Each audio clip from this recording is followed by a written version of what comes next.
Welcome back. Now we are talking about what? The main steps in breeding a new genetic variety of crop. 5 points one by one we will be discussing here. Now let us see from the first one. First one is talking about collection of variability. Collection of variability means what? Different varieties of crops are available. Now different varieties of crop are collected so that so many varieties are available, and from there some evaluation work will be done. Two parents will be selected with the better character or trait, and then they are going to be hybridized. New hybrid will be produced. That hybrid again has to be selected. So many hybrids will be possible there. So one of them or more than one can be selected. They are grown in different agricultural field, that is for experimentation purpose, and a pure line is made. So let us see one by one these 5 points. First one we are talking about what? That collection of variability. So here what happens, that it is a known fact, that genetic variability is the root of any breeding program. किसी भी breeding program का root क्या है, यानी starting कहाँ से होगा? Genetic variability होना चाहिए. अलग अलग टाइप के genetic constitution should be present so that it can be incorporated into the crop plants. Now in many of the crops pre-existing genetic variability is available, and these are available from where? Wild relative, मतलब बहुत पहले से, जो कि शायद हो सकता है ग्रो करना भी बंद कर दिए हैं. Now collection is done and they are preserved here. Means we are talking about what? Wild varieties and species. All these are collected and then they are stored or preserved, you can say, so that when necessary or when we need, at that time they can be utilized. Okay, now here we are talking about collection and preservation of different wild varieties, species and relatives of cultivated species, which will be further evaluated. This is collected and then this is the first step. Collection of variability is the first step. That's why we are talking under first point here. Okay. Then the entire collection, whatever collection has been done of the plant or their seeds, now having all the diverse alleles, सारे उनके पास alleles हैं. Alleles मतलब two options are there. If you remember in lower classes you have studied about the dominant and recessive character. If you remember in 10th standard you have studied about the dwarf plant and tall plant. Dwarf के लिए small t लिखते हैं and dominant के लिए capital T लिखते हैं. We have not studied genetics till now, that's why over here little bit difficulty may be there. But allele is what? Two genes are there in pair. One gene received from each of the male and female parent. So here we are talking the entire collection of plants or seeds having all the diverse alleles of all genes in a given crop is called what? Germplasm collection. इसको क्या बोलेंगे? Germplasm का collection हो गया ये. Now moving to second point, evaluation. हम यहाँ भी बात कर रहे थे evaluation followed by evaluation. तो evaluation यहाँ कर रहे हैं. Evaluation and selection of parent. जो भी variability collect किया था पहले step में, उनको grow करेंगे.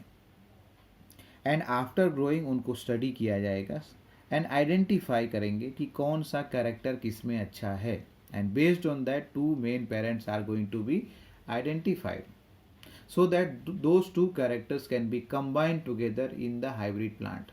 Means they will be utilized for hybridization purpose.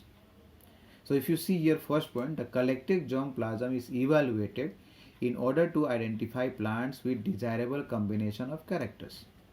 And then these selected plants are multiplied and used in process of hybridization. मतलब multiplied उनको grow करेंगे, ज़्यादा seed available रहेगा और फिर उस seed को हम grow करके hybridize करेंगे. And then at the end pure lines are created so that whenever required they can be utilized further. Third one point we are talking about what? Cross hybridization among selected plant. Now let us say that two plants have been selected. One will be used as male parent वहाँ से pollen grain use लेंगे and second one will be use as female parent, जिसका हम क्या use करेंगे, ovule use करेंगे, या फिर ऐसा बोलो ना stigma, female part of the plant where the pollen grain has to reach for pollination and fertilization, stigma. तो यहाँ देखते हैं पॉइंट वाइज चलते हैं. The desired characters have very often to be combined from two parents. जैसे कि example यहाँ ले रहे हैं कि दो प्लांट है मान लेते हैं, एक पेरेंट जो है, ठीक है, एक पेरेंट ले रहे हैं जिसके पास कौन सा क्वालिटी है, प्रोटीन हाई क्वालिटी, यानी कि हाई प्रोटीन क्वालिटी है, उसके पास प्रोटीन का क्वांटिटी या क्वालिटी अच्छा एक पेरेंट का, और दूसरे के पास क्या चीज़ है, डिजीज रेजिस्टेंस है. मतलब ये हुआ कि first parent who is having the protein quality, high protein quality, is not having this disease resistance, इसके पास डिजीज रेजिस्टेंस का क्वालिटी नहीं है या प्रॉपर्टी नहीं है. एंड सेकेंड वाले के पास क्या है, सेकेंड पेरेंट डिजीज रेजिस्टेंस है but it does not have high protein quality. So both of this parent or plant can be hybridized together so that both of these properties or character trait can be included into one hybridized plant. Second point वही आ गया देखो, this is possible by cross hybridizing the two parents to produce hybrids that are genetically combine the desired character in one plant. मतलब दोनों quality हमने जो बात किया high protein quality का और दूसरा जो है वो डिजीज रेजिस्टेंस का, both of this can be included in one plant. But for this it is not so easy, it takes time, it is a very much time consuming and very much tedious process.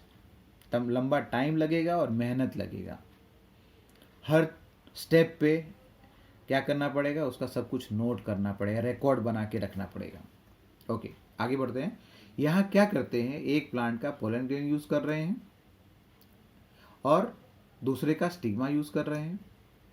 तो pollen grain is collected from one plant and that is sprinkled on to the stigma of the another plant. Now we have not studied chapter number 2, we have left it because of what is the reason. So what happens here, the flowers or plants which are having both the male and female part on the same flower, they will be easily carrying out self pollination.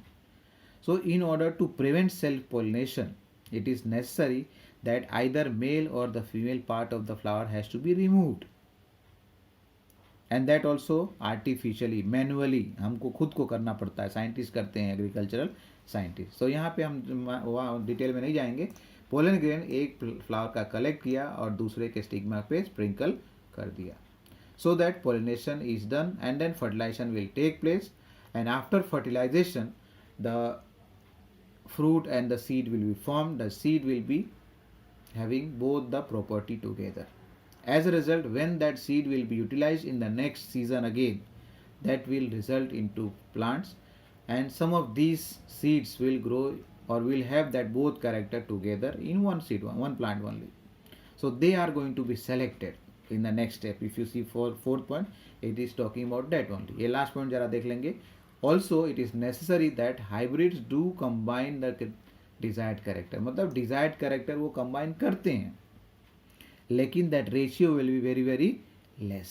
कैसा है? Usually only 1 in few hundred to 1,000 crosses. मतलब एक आएगा कहीं हजारों, 100 या फिर हजारों में से, जिसके पास हमारे मतलब का, हमारे डिजायरेबल कम्बिनेशन के कैरेक्टर होंगे.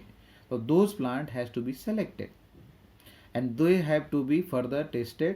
A pure line has to be made and then they can be utilized for further agricultural process. Fourth point, selection and testing of superior recombinant. ये जो हमने बात किया अभी, सीड जो ऊपर कंबाइन करके हाइब्रिड बनाया गया है, तो they will be called as recombinants because they are having character from two different parents. अब उसमें भी कई अलग अलग टाइप का रिकॉम्बिनेंट बनेंगे, उसमें फिर से वापस सेलेक्ट करना है, grow, and that is not by seeing the seed. The seed has to be grown in the field, and then their character has to be studied, selection is done, and those seeds which are obtained from such plants which are showing the combined character has to be further utilized for research process, and also that will be made available to the farmer later on at the end. We will talk in the last point what we are talking here. See this point, step consists of selecting those plants that have the desired character combination from the progeny of hybrid. Hybrid ढेर सारे बने हैं, लेकिन उसमें से कुछ के पास desired character होगा, तो उनको हम सेलेक्ट करेंगे. Now this selection process is very much crucial, and this success, the success of breeding objective requires what, careful scientific evaluation. जो भी हमको सीड मिले हैं, उनको ग्रो किया गया है, उनको बहुत ही केयरफुली क्या करना है, इवेलुएट करना है. एंड देन उसका यील्ड देखना है. क्या करना है, हाइब्रिड जो आया है उसका यील्ड और दोनों पेरेंट का यील्ड में डिफरेंशिएट करना है, किसका बेटर है.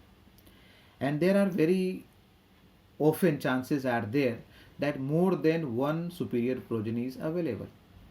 मोर than one superior progeny is available. So out of this again differentiate करना है कि कौन सा बेटर है, सबसे अच्छा कौन सा है. सो these are self pollinated for several generation till they reach a state of uniformity, यानी homozygosity, एक जैसा कैरेक्टर सबके पास आए, सो दैट अगले जनरेशन में वहाँ पर सेग्रीगेशन ना हो जाए, फिर से वापस नया कैरेक्टर पैदा या शो नहीं होना चाहिए. And last point what we are talking is testing, यानी टेस्ट करना है. Release and commercialisation of new cultivars. वो जो सीड हमको ऑब्टेन हुआ है, साइंटिस्ट यहाँ पर बात करेंगे कि साइंटिस्ट को जो भी सीड अवेलेबल हुआ है उसको आगे जो है टेस्टिंग करेंगे. द न्यूली सेलेक्टेड लाइन, मतलब यहाँ बात करेंगे लाइन, मतलब यहाँ सुपीरियर प्रोजेनी प्लांट की बात करें. दे आर इवेलुएटेड, उनके यील्ड को इवेलुएट किया गया है. And other agronomic trait of quality, disease resistant etcetera, उनके क्वालिटी के बारे में, बीमारी से लड़ने की क्षमता और अलग अलग क्लाइमेटिक कंडीशन एरिया में ग्रो करने की क्षमता, ability, that has to be evaluated. और इसके लिए क्या करना पड़ेगा कि research field and records have to be noted down for their performance under ideal fertiliser application. यानी उनको सही कंडीशन में, सही मात्रा में, अमाउंट में क्या देना है, फर्टिलाइजर देना है, इरिगेशन यानी पानी देना है, and other crop management practices में उसको चेक करना है as to which one is more successful, which one is able to give us more yield. Now evaluation in research field is followed by testing the material. Book में लिखा material, material यहाँ पर किसको refer करता है, crop के लिए हम बात कर रहे हैं. एंड उसको कहाँ पर टेस्ट करना है, फार्मर के फील्ड में. कितने समय तक, कम से कम 3 ग्रोइंग सीजन तक उसको क्या करना है, ग्रो करना है इन agricultural field. And that also, these agricultural fields are located in different part of the country where that crop is being grown. ऐसा नहीं कि खाली नॉर्थ इंडिया में कर लिया, साउथ इंडिया में नहीं कर रहा है, वहाँ तो अपने आप आ जाएगा, तो ऐसा नहीं है. It depends or it differs from one climatic condition or one geographical region to another. So that's why here different, क्या बोल रहे हैं, डिफरेंट एरिया में इसको ग्रो करके देखना है. ओके, दैट्स वाई यार लास्ट में देखो यार, representing all the agro climatic zone where crop is usually grown. हम आगे बात करेंगे शुगर केन के बारे में, तब यहाँ फिर से वापस मैं रिमाइंड करूँगा तुमको, ये जरा याद रखना. ओके, नेक्स्ट लास्ट पॉइंट यहाँ पर है, the material that is the crop we are talking, hybridise crop, is evaluated in comparison to the best available local crop cultivar. मतलब जो कुछ भी लोकल क्रॉप अवेलेबल है उन सब के साथ क्या करेंगे, इसको कंपेयर करेंगे कि कौन सा बेटर है इन टर्म्स ऑफ रेफरेंस. मतलब जो लोकल वाला है, लोकल प्लांट है, उसको हम रेफरेंस जैसा मानेंगे.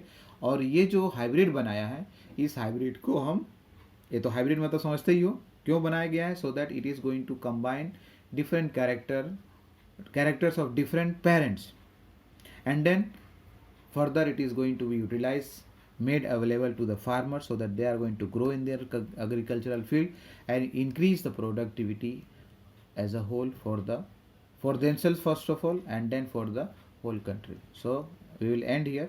Next one will very soon I'll make.